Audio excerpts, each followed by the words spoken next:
الحمد لله رب العالمين والصلاة والسلام على سيدنا وحبيبنا وشفيعنا قرة أعيننا ونور قلوبنا ومولانا محمد إمام الأنبياء والمرسلين وقائد الغر المحجلين وعلى آله وصحبه الطيبين الطاهرين.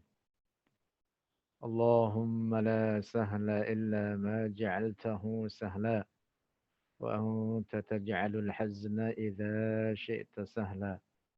اللهم ارزقنا الإخلاص في النية والقول والعمل ونعوذ بك من حال أهل النار. آمين.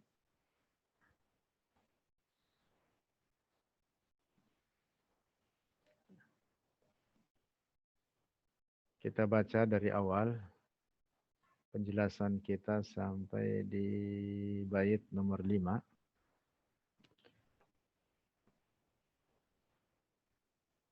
أبيات في العقيدة للإمام عبد الغني للشيخ عبد الغني النابلسي الحنفي المسماة بمقتضى الشهادتين.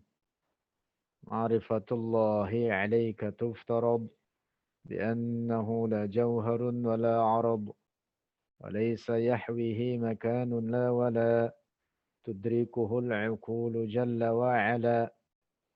Ma'rifatullahi mengenal Allah alaika atasmu tuftarad diwajibkan bi'annahu dengan bahwa Allah la jauharun bukan benda wala arab dan bukan sifat benda. Walaysa yahwihi makanun. Walaysa yahwihi dan tidaklah meliputi akan Allah makanun oleh tempat. La tidaklah. Wala tudrikuhul uqulu dan tidak meraihnya akan Allah al-uqulu oleh segala akal. Jalla maha agung dia Allah wa'ala dan maha suci. La zatuhu tidaklah zatnya Allah yushbihu menyerupai lidzawati bagi segala benda. Wala hakat dan tidak menyerupai sifatuhu oleh sifat-sifat Allah. As-sifati akan segala sifat-sifat benda. Zat Allah artinya hakikat Allah. Jadi penyebutan zat disandarkan bagi Allah bukan dalam pengertian benda, bukan dalam pengertian fisik, dalam bentuk dan ukuran, bukan. Tetapi makna zatullah artinya haqiqatullah, hakikat Allah. Sifat-sifat Allah bukan sifat-sifat benda. Wajib kita berkeyakinan bahwa Allah memiliki sifat-sifat sebagaimana disebutkan dalam banyak ayat-ayat Al-Quran dan hadis-hadis Rasulullah Sallallahu Alaihi Wasallam. Tetapi sifat-sifat tersebut bukan dalam makna sifat-sifat benda.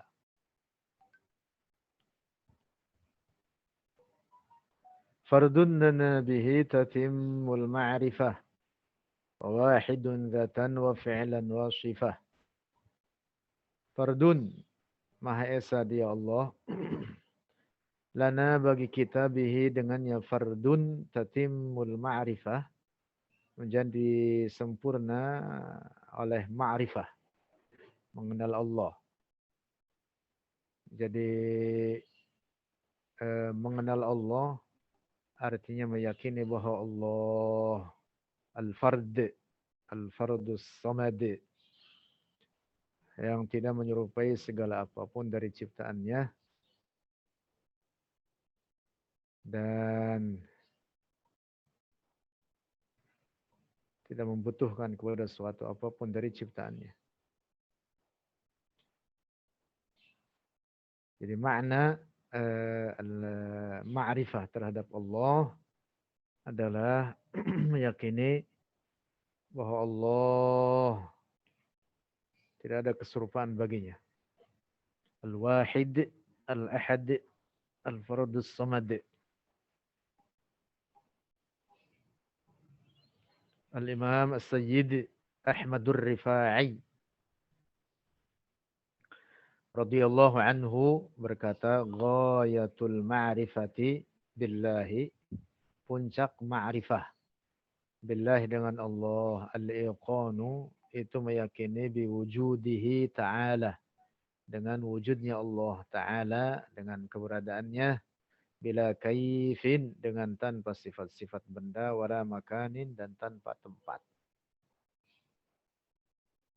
Itu puncak ma'rifah terhadap Allah, dengan mentauhidkannya, meyakini bahwa tidak ada sekutu baginya, tidak ada keserupaan baginya. Wahidun zatan wa fi'lan wa sifah. Wahidun dan esa dia Allah, zatan pada zatnya, wa fi'lan dan pada perbuatannya, wa sifah dan pada sifatnya. Zat Allah tadi kita jelaskan bukan benda. Fi'il Allah bukan fi'il benda. Fi'il Allah bukan dengan gerak atau diam. Makna harfiah fi'il artinya perbuatan. Perbuatan Allah bukan dengan al-mubasyarah, bersentuhan, menyentuh objek tertentu, atau dengan gerak, atau dengan diam, atau dengan alat-alat, atau dengan anggota badan. Allah Maha Suci dari itu semua. Nah, jadi fi'il Allah wahid artinya bahwa fi'il Allah tidak ada keserupaan baginya dengan suatu apapun dari ciptaannya. Demikian pula dengan sifat Allah, tidak ada keserupaan baginya. Nah, ini makna wa wahidun zatan wa fi'lan wa sifah. Nah, minggu yang lalu kita sampai di pembahasan ini. Kita ulang sedikit. Bait nomor 5. Fahwal qadimu wahdahu wal baqi fil qaidi nahnu wahwa fil itlaqi wa huwa as-sami' wal basir lam yazal bighairi ma jarihatin wa fil azal.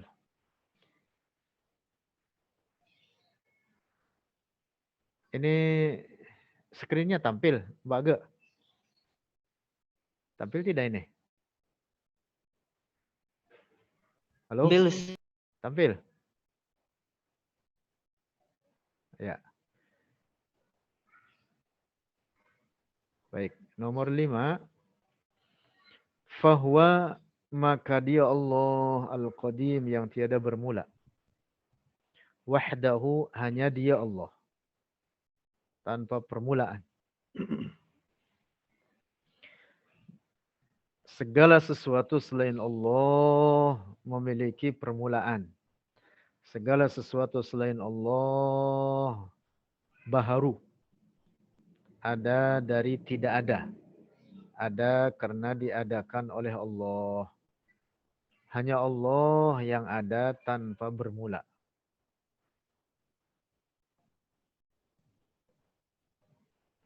Barang siapa berkeyakinan ada sesuatu selain Allah yang qadim, dalam pengertian tiada bermula, maka ini orang rusak akidahnya. Menyekutukan Allah, menetapkan sifat ketuhanan bagi selain Allah. Na'udzubillah. Wajib berkeyakinan bahwa hanya Allah Al-Qadim. Dalam makna tidak ada permulaan, la bidayata liwujudihi. Dan segala sesuatu selain Allah itu baharu. Wajib kita yakini bahwa segala apapun selain Allah adalah ciptaan Allah. Baharu, ada dari semula tidak ada. Fahwal qadimu wahdahu wal baqi. Para ulama mengatakan fahwal qadimu wa ma siwahu hadithun. Bahwa maka dia Allah Al-Qadim wa ma siwahu, dan apa yang selain Allah hadithun itu baharu. Kata qadim maknanya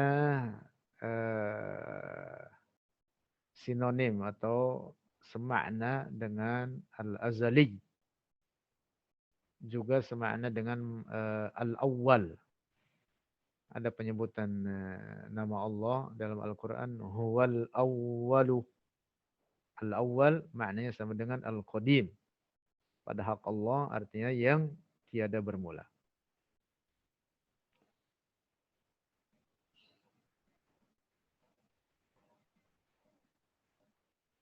Minggu yang lalu sudah kita bahas bahwa ada pendapat rusak mengatakan bahwa alam ini qadim, tiada bermula. Pendapat pertama diyakini oleh para filosof klasik seperti Aristoteles, Plato, dan beberapa lainnya, Socrates, dan beberapa lainnya mengatakan bahwa alam ini baik dari segi materinya, fisiknya, atau dari segi jenisnya, kata mereka qadim. Dua-duanya, baik dari segi materi atau dari segi jenisnya, sama-sama qadim. Nah ini pendapat rusak, menyalahi akidah Islam. Lalu ada pendapat kedua dari sebagian orang-orang yang berfaham filsafat rusak, mengatakan bahwa alam ini qadim atau tiada bermula dari segi jenisnya saja. Adapun dari segi materinya maka dia baharu karena berganti-ganti berbaharu. Adapun yang qadim menurut kelompok kedua ini adalah dari segi jenisnya saja. Nah, dua faham ini baik faham filosof klasik atau faham filosof yang datang belakangan, kontemporer yang datang belakangan, sama sesatnya. Para ulama sepakat menetapkan bahwa orang yang berkeyakinan ada sesuatu yang qadim kepada selain Allah, maka orang tersebut dihukumi kafir dengan ijma' ulama, sebagaimana ijma' ini dikutip diantaranya oleh Al-Imam Badruddin Az-Zarkashi dalam kitab Tasnif Al-Masami' Bisarhi Jam'il Jawami' dan oleh para ulama lainnya. Nah, jadi makna qadim dalam pengertian tidak ada permulaan baginya, hanya milik Allah. Hanya boleh sandarkan bagi Allah, tidak boleh disandarkan bagi selain Allah. Dengan makna itu, dengan makna la bidayata li wujudihi, dengan makna tidak ada permulaan bagi wujudnya. Namun demikian, kata qadim ini kadang dipakai bagi makhluk tetapi bukan dalam makna yang disandarkan bagi Allah. Kata qadim, bahkan juga kata al-azali, kadang dipakai bagi makhluk tetapi dalam makna ma marra alaihi sinun at-tiwal. Ma marrat alaihi sinun at-tiwal. Artinya sesuatu yang sudah dilampaui oleh waktu atau zaman yang sangat panjang. Bahasa kitanya kurang lebih tua gitu. Disebutnya tua. Misalkan baitun qadim, artinya rumah tua. Demikian pula dengan al-azali atau kata azali, kadang disandarkan bagi makhluk dengan makna marrat alaihi sinun at-tiwal. Demikian pula dengan awal, disandarkan bagi makhluk, biasa dipakai tetapi dalam makna bukan pada makna yang disandarkan bagi Allah, tetapi dalam makna awaliyah nisbiyah. Awaliyah nisbiyah. Awal dalam makna nisbi. Awal dalam makna nisbi. Seperti misalkan, saya yang pertama masuk ruang Zoom.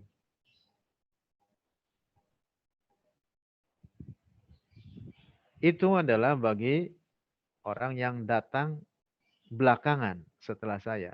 Saya disebut awal. Tapi bagi orang yang duluan sebelum saya masuk, maka saya adalah bukan yang pertama. Nah, itulah yang dimaksud dengan awwaliyah nisbiyah. Adapun awwaliyah pada hak Allah, maka yaitu adalah awwaliyah mutlaqah. Awwaliyah mutlaqah. Apa itu awwaliyah mutlaqah? Yaitu tidak terikat oleh waktu, oleh zaman, adanya tidak didahului ketidakadaan. Mutlak, tidak tercampur dengan ketiadaan. Tidak tercampur dengan ketiadaan. Lanjut. Wal baqi, dan dia Allah al-baqi yang maha kekal. Fil qaidi nahnu, fil qaidi dalam ikatan nahnu kita, wahwa, dan dia Allah fil itlaqi secara mutlak. Yang dimaksud kata al-baqa juga disandarkan bagi makhluk. Tetapi maknanya al-baqa, makna baqa berbeda dengan makna yang disandarkan bagi Allah. Makna al-baqa bagi Allah artinya la nihayata liwujudihi, ada tanpa penghabisan. Yang baqa tersebut disebut dengan baqaun zati. Apa artinya baqaun zati? Artinya la syai'a awjaba lahu dzalika. Artinya tidak ada suatu apapun yang menetapkan sifat baqa tersebut baginya. Pada makhluk juga ada beberapa yang kekal bersifat baqa dan wajib kita yakini demikian adanya. Seperti surga dan neraka. Itu berulang disebutkan dalam Al-Quran. Dan dalam banyak hadis-hadis Rasulullah menetapkan bahwa kehidupan akhirat itu kekal tanpa penghabisan. Bedanya dengan sifat baqa Allah, bahwa baqanya surga dan neraka karena dibaqakan oleh Allah. Biibqa'illahi lahuma. Dibaqakan oleh Allah. Secara akal, umpama surga dan neraka punah secara akal. Dapat diterima. Mengapa? Karena surga dan neraka itu makhluk Allah, memiliki permulaan. Dan sesuatu yang memiliki permulaan dapat diterima secara akal jika dia memiliki penghabisan. Tetapi secara syara tentu tidak boleh punah. Karena ditetapkan secara syara dalam banyak ayat-ayat Al-Quran dan hadis-hadis Rasulullah bahwa surga dan neraka itu kekal. Nah, dengan demikian maka jelas berbeda antara sifat baqa Allah dengan baqanya surga dan neraka. Sekali lagi, saya ulang, wajib kita berkeyakinan bahwa surga dan neraka serta segala sesuatu yang ada di dalam keduanya. Neraka dengan segala siksaan di dalamnya terhadap orang-orang kafir. Surga dengan segala kenikmatan di dalamnya bagi orang-orang mukmin itu kekal tanpa penghabisan. Wajib kita berkeyakinan demikian. Dan ini merupakan ijma', kesepakatan para ulama setelah ditetapkan oleh Al-Quran dan hadis-hadis sahih. Ijma' juga menetapkan adanya demikian. Bahwa surga dan neraka itu kekal. Dan siapa yang menyalahi ini, maka rusak akidahnya. Nah, rekan-rekan sekalian, di antara faham rusak, faham batil Ibnu Taimiyah, yang kemudian diikuti oleh para pecintanya atau para pengikutnya di zaman kita sekarang, yaitu golongan Wahabiyah yang di zaman kita sekarang mereka banyak berkamuflase dengan mengatakan dirinya mereka Salafiyah. Padahal sesungguhnya mereka adalah Wahabiyah. Di antara sekian banyak kerusakan akidah yang mereka yakini, mereka mengatakan bahwa memiliki tempat dan memiliki arah. Nauzubillah. Nauzubillah. Itu keyakinan rusak. Termasuk juga keyakinan rusak Ibnu Taimiyah yang juga diikuti oleh para pecintanya atau para pengikutnya, yaitu golongan Wahabiyah, mengatakan bahwa neraka, kata mereka, akan punah. Nauzubillah. Ini juga keyakinan rusak. Menyalahi Al-Quran, menyalahi hadis-hadis Rasulullah, juga menyalahi ijma' ulama. Ijma' umat Islam. Di mana umat Islam menetapkan bahwa surga dan neraka kekal tanpa penghabisan. Termasuk juga merupakan kerusakan keyakinan Ibnu Taimiyah yang karena kerusakan akidahnya ini dia mendapatkan serangan dari para ulama ahli sunnah wal jamaah, baik dari mereka yang hidup sezaman dengan Ibnu Taimiyah sendiri atau oleh para ulama yang hidup setelahnya, setelah Ibnu Taimiyah. Banyak menyerang faham rancu, faham rusak Ibnu Taimiyah. Salah satunya dari sekian banyak kerancuan dan kerusakan akidah Ibnu Taimiyah, ia mengatakan bahwa alam ini, kata Ibnu Taimiyah, qadim, artinya tiada bermula dari segi jenisnya. Nauzubillah. Nauzubillah. Nah, Ibnu Taimiyah dengan kerusakan akidahnya ini mengambil separuh kekufuran dari para filsuf klasik yang mengatakan bahwa alam ini tiada bermula dari segi jenis dan materinya. Separuhnya diambil oleh Ibnu Taimiyah mengatakan bahwa alam ini yang qadim, yang tiada bermula menurutnya adalah dari segi jenisnya saja. Adapun dari segi materinya maka dia baharu. Nah, pemahaman rusak ini diambil oleh Ibnu Taimiyah juga oleh beberapa orang lainnya seperti Ibnu Sina, Al-Farabi, dan lain sebagainya. Nah, jadi rekan-rekan perhatikan pada bagian ini, karena ini menyangkut pokok akidah, di mana kesalahan di dalamnya sangat fatal. Menjatuhkan seseorang dalam kekufuran. Na'udzubillah. Nah, tentang pernyataan Ibnu Taimiyah yang mengatakan bahwa neraka akan punah, dia sebutkan dalam banyak karyanya. Rekan-rekan sekalian,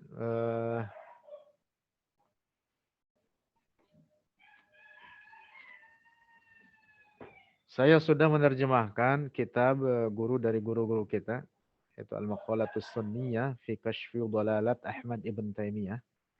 Hasilnya sekian ini, tebal. Al-Maqalatus Sunniyah fi Kashfi Dhalalat Ahmad Ibn Taimiyah. Harganya murah, setebal ini hampir 1000 halaman. Harganya 150.000 ditambah ongkir. Rekan-rekan yang belum memiliki ini supaya cepat beli sebelum kehabisan. Stok kita terbatas. Kita mencetak sekitar atau 1000 eksemplar dan sudah dilempar ke pasaran. Sebelum habis, rekan-rekan yang belum memiliki ini segera cepat menghubungi Bang Fauzi. Ada di room kita ini. Ada Bang Fauzi di dalam.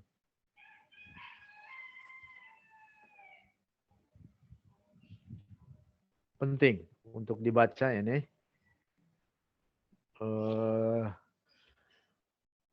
Apa yang kita jelaskan tadi terkait beberapa kerusakan keyakinan Ibnu Taimiyah lebih detail dijelaskan di dalam kitab tersebut.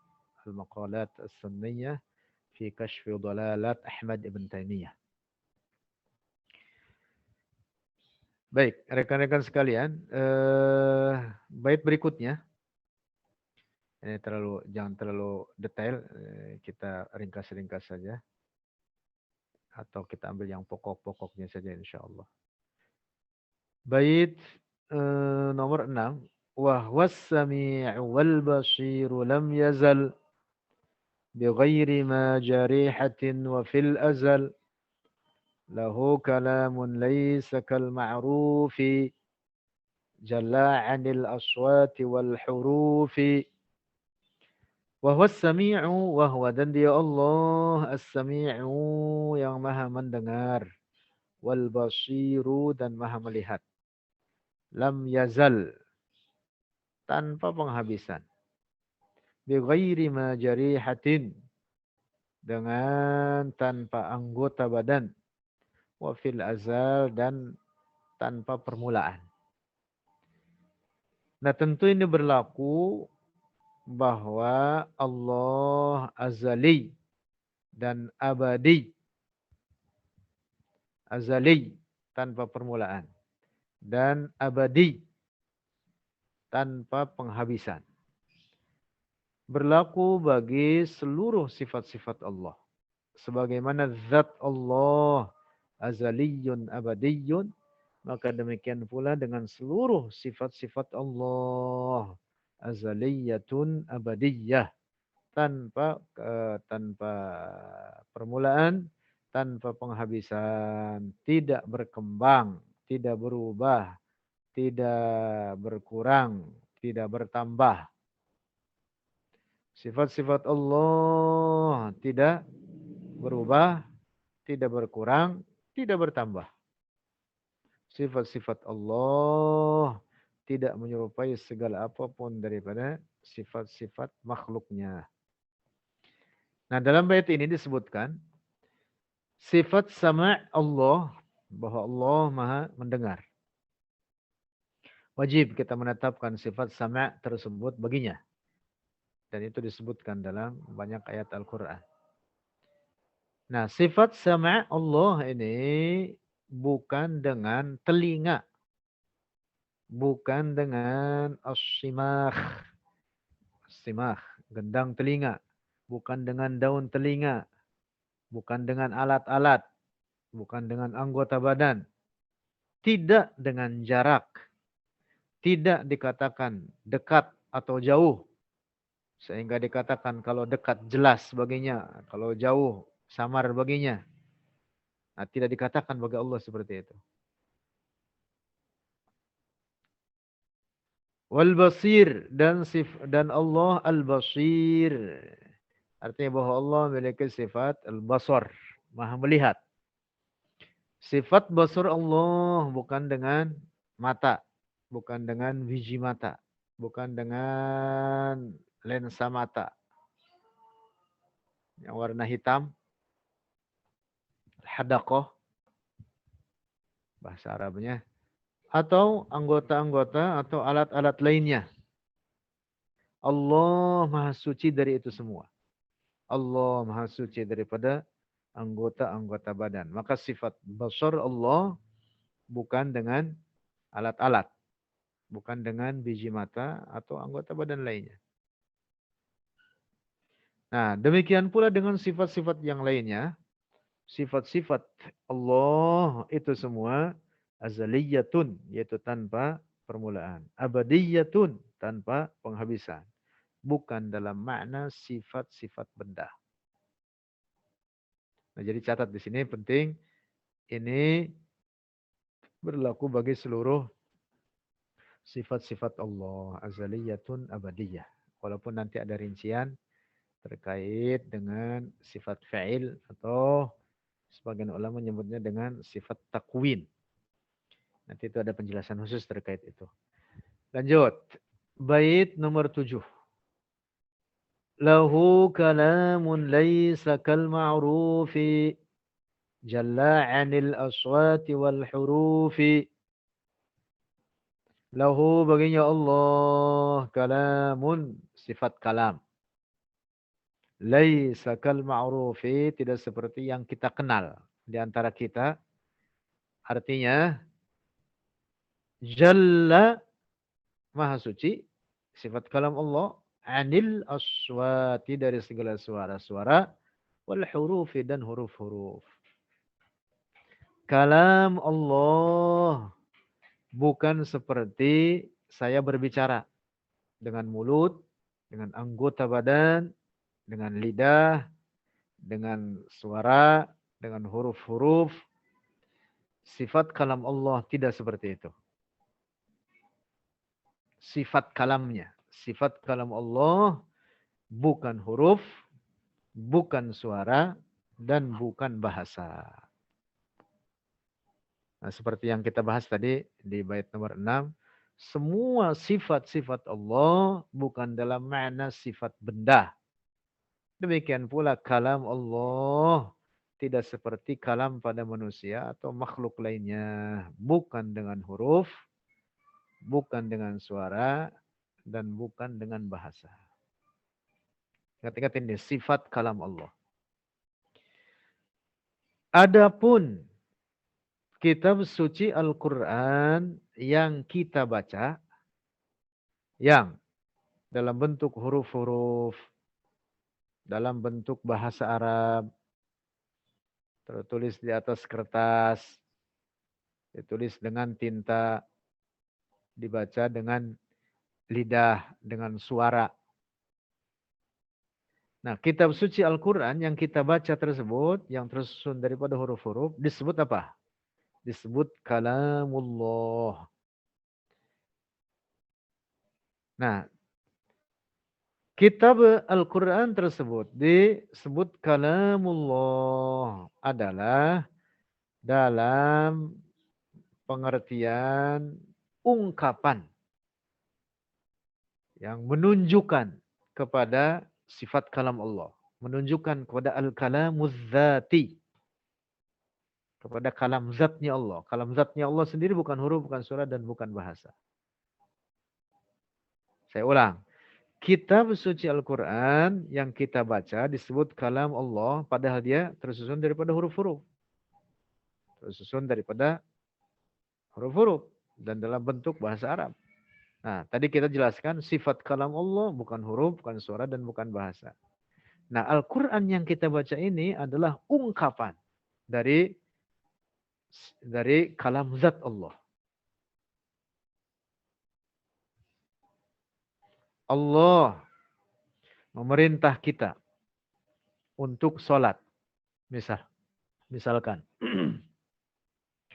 Maka perintah tersebut diungkapkanlah dalam bentuk bahasa Arab menjadi aqimus sholah. Nah, tulisan kalimat aqimus sholah ini ada tertulis di Al-Lauhul Mahfuz. Dituliskan oleh Al-Qalamul A'la. Al-Qalamul A'la ini makhluk Allah, di antara makhluk Allah yang pertama diciptakan. Dan Al-Lauhul Mahfuz juga demikian.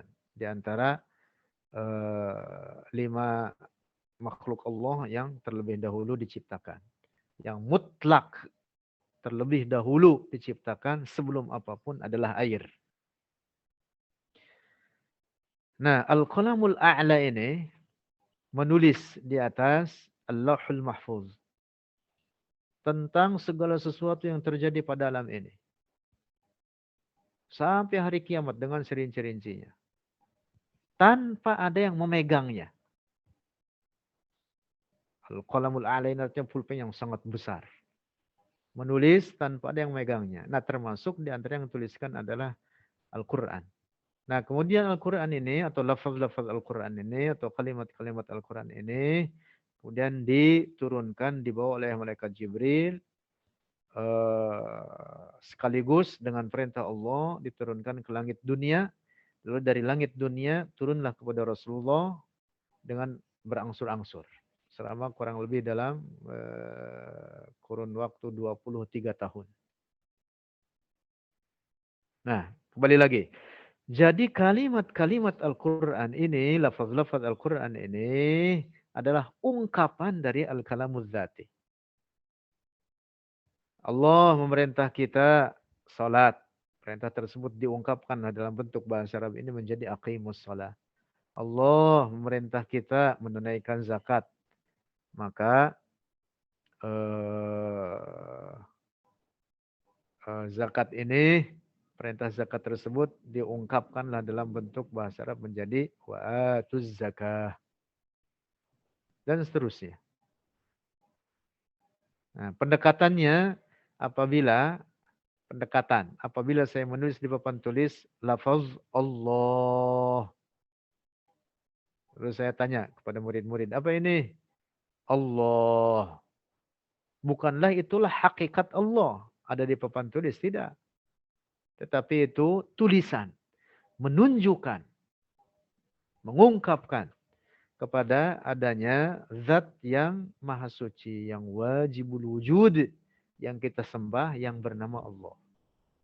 Bukan itulah hakikat Allah dalam bentuk alif, lam, ha, bukan. Tetapi itu apa? Tulisan, menunjukkan kepada zat yang kita sembah, yang bernama Allah. Atau kalau saya tulis misalkan di papan tulis api. Lalu saya tanya kepada murid, apa ini? Api. Bukan itulah hakikat api. Tetapi itu tulisan. Menunjukkan kepada adanya benda yang panas yang bernama api. Nah, jadi tulisan-tulisan kitab suci Al-Quran yang kita baca itu disebut kalam Allah adalah dalam mana ungkapan dari kalam zat Allah. Nah, sehingga dari sini seperti yang dijelaskan oleh para ulama kita, ahlut tauhid, bahwa penyebutan istilah kalam Allah itu merujuk kepada dua makna. Satu, kalam Allah dalam makna al-kalamuz zati. Kalam zat Allah yang bukan huruf, bukan suara dan bukan bahasa. Yang kedua, kalam Allah dalam makna al-lafzul munazzal. Lafaz yang diturunkan. Yang merupakan ungkapan dari al-kalamuz zati. Nah, nanti pemahamannya juga berbeda. Jika yang dimaksud kalam Allah sebagai al-kalamuz zati, yang bukan huruf, bukan suara dan bukan bahasa, maka jelas ia itu qadim, tiada bermula. Sebagaimana sifat-sifat Allah yang lainnya qadim, tiada bermula. Nah, tetapi jika yang dimaksud kalam Allah adalah al-lafzul munazzal, lafaz, lafaz yang turunkan. Apa lafaz itu? Lafaz itu as-saut al-mustamil ala ba'd al-huruf al-hijaiyah. Itu di dalam jurumiyah begitu. Lafaz. Lafaz itu ucapkan dengan mulut, suara. Saut yang mengandung huruf-huruf hijaiyah. Nah, jika yang dimaksud kalam Allah adalah al-lafzul munazzal, lafaz yang diturunkan, yang merupakan ungkapan dari al-kalamul dzati, maka jika yang dimaksud al-lafaz al-munazzal ini, maka dia makhluk. Karena lafaz-lafaz itu makhluk. Huruf-huruf makhluk. Bahasa Arab makhluk. Saya ulang lagi. Jadi, penyebutan kalam Allah mengandung dua makna. Satu, kalam Allah bima'nal kalamiz zati. Dengan makna kalam zat Allah. Yang bukan huruf, bukan suara, dan bukan bahasa. Yang kedua, kalam Allah bima'nal lafzil munazzal. Kalam Allah dalam makna lafaz yang diturunkan. Lafaz-lafaz berupa huruf-huruf. Nah, kalam Allah dalam makna yang pertama, dalam makna al-kalamuz zati, maka dia itu qadim. Tetapi kalam Allah dalam makna al-lafzil munazzal, yang berupa huruf-huruf dalam bahasa Arab, maka dia itu baharu. Maka dia itu baharu. Nah, pembagian kalam Allah kepada dua makna ini itu ditetapkan oleh Al-Quran sendiri. Ditetapkan di dalam Al-Quran. Allah berfirman, wa kallamallahu Musa taklima. Artinya Allah membuka hijab dari Nabi Musa sehingga Nabi Musa mendengar kalam zat Allah yang bukan huruf, bukan suara dan bukan bahasa. Karena itulah Nabi Musa memiliki gelar istimewa sebagai Kalimullah.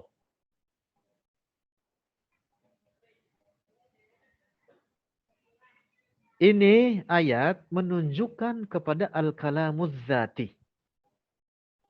Saya ulang. Firman Allah ini, wa kallamallahu Musa taklima, memberikan pemahaman bahwa Allah memiliki sifat kalam yang bukan huruf, bukan suara, dan bukan bahasa. Nah, kemudian ada ayat lain firman Allah, wa in ahadum minal musyrikin istajaraka fa'ajirhu hatta yasma'a kalam Allah. Wa in ahadun, jika atau apabila seorang dari orang-orang musyrik istajaraka, minta pertolongan kepadamu wahai Muhammad, semacam mencari suaka, datang kepada Rasulullah memohon perlindungan karena dikejar-kejar oleh kaumnya hendak dibunuh, fa'ajirhu, maka berikan pertolongan kepada dia, hatta yasma'a kalam Allah, sehingga dia mendengar kalam Allah. Nah, apa yang dimaksud hatta yasma'a kalam Allah dalam ayat ini? Al-lafzul munazzal. Yang dimaksud adalah apa? Al-lafzul munazzal, lafaz yang diturunkan. Kitab suci Al-Quran, seperti yang kita baca. Supaya dia mendengar ajaran-ajaran agama Islam dan diharapkan dia masuk Islam. Summa ablighu ma'manah. Lanjutan ayatnya. Kalau ternyata dia tidak beriman, kembalikan ke kampung halamannya. Nah, jadi dua ayat ini memberikan makna sekaligus sebagai dalil bahwa penyebutan kalam Allah itu memiliki dua makna. Satu, dalam makna al-kalamuz zati, dan yang kedua, kalam Allah bima'na al-lafzil nazzal.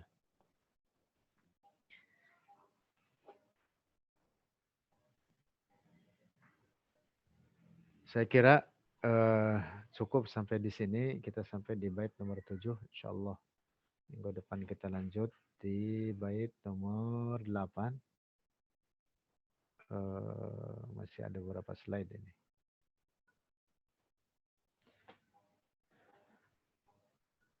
Saya kira ini saja untuk pertemuan kita sore ini. Mudah-mudahan bermanfaat. Insyaallah kita berjumpa kembali Selasa minggu depan di waktu yang sama. Nuhallil salasan, nusalli ala nabi salasan. Kita baca tahlil 3 kali dan salawat 3 kali.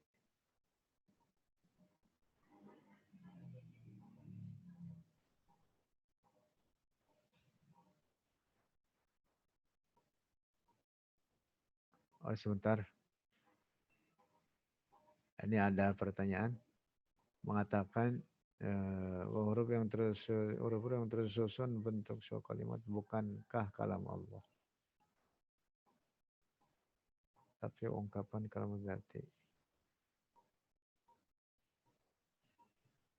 Al-kalamuz zati itu yang dimaksud adalah kalam zat Allah atau sifat kalamnya. Sifat kalamnya. Nah, al-kalamuz zati ini bukan sebagai huruf, bukan suara, dan bukan bahasa. Bukan huruf, bukan suara, dan bukan bahasa. Kalam zat Allah jadi. Nah, inilah yang dibukakan hijab dari Nabi Musa, al-kalamuz zati ini. Sehingga Nabi Musa memahami kalam zat Allah yang bukan huruf, bukan suara, dan bukan bahasa. Yang karena itulah Nabi Musa memiliki keistimewaan yang itu tidak diraih oleh nabi-nabi lainnya, digelari dengan kalimullah, kecuali Rasulullah. Rasulullah juga digelari dengan kalimullah, bahkan derajat kalimullah pada Rasulullah lebih tinggi daripada derajat yang ada pada Nabi Musa.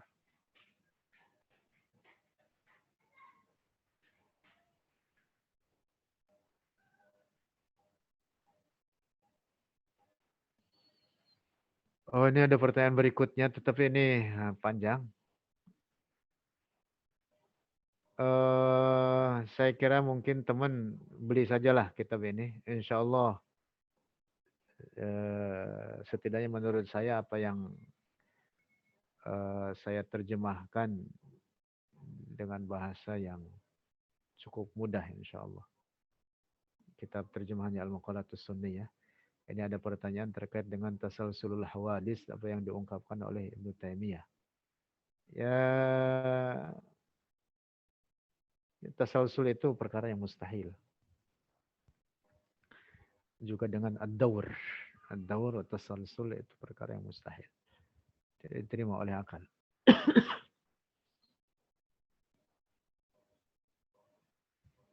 Oh ini ada nih, Bang Fauzi share ini. Ada link khusus penjelasan tentang kalam Allah. Lebih tipis, tapi khusus membahas tentang kalam Allah. Atau silakan di-share Bang Fauzi PDF-nya. Atau ini silakan masuk, itu sudah tinggal download ini. Free download. Silahkan khusus pembahasan tentang kalam Allah.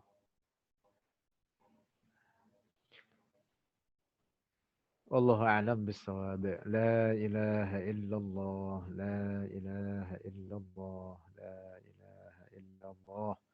Allahumma salli ala sayyidina Muhammad wa ala alihi wa sahbihi wa sallim. Allahumma salli ala sayyidina Muhammad wa ala alihi wa sahbihi wa sallim. Allahumma salli ala sayyidina Muhammad wa ala alihi wa sahbihi wa sallim. Jadi rekan-rekan silakan bagi yang belum memiliki buku-buku yang PDF-nya gratis bisa di-download, semuanya ada di apa di link di web Pesantren Nurul Hikmah. Untuk fisiknya, fisik buku nanti silakan menghubungi Bang Fauzi. Semua buku-buku itu ada fisiknya. Atau ya kebanyakan ada lah. Dengan harga yang murah, meriah, murah, meriah. Untuk mencetak kembali insya Allah. Dana yang ada untuk mencetak ulang.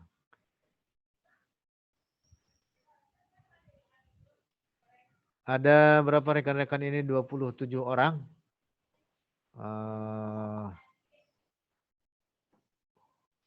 Lengkap ini dari mana-mana. Ibu Nafisah, Masya Allah Ibu Nafisah ini dari Tarakan.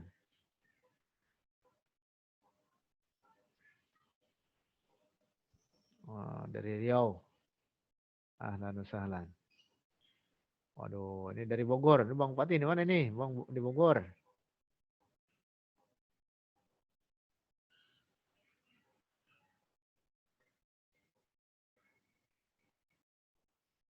Wallahu a'lam bishawab.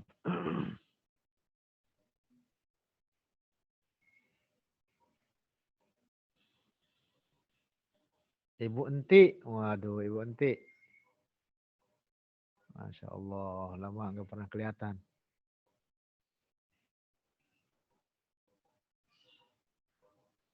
Waduh, Tarakan, sehat semua Tarakan.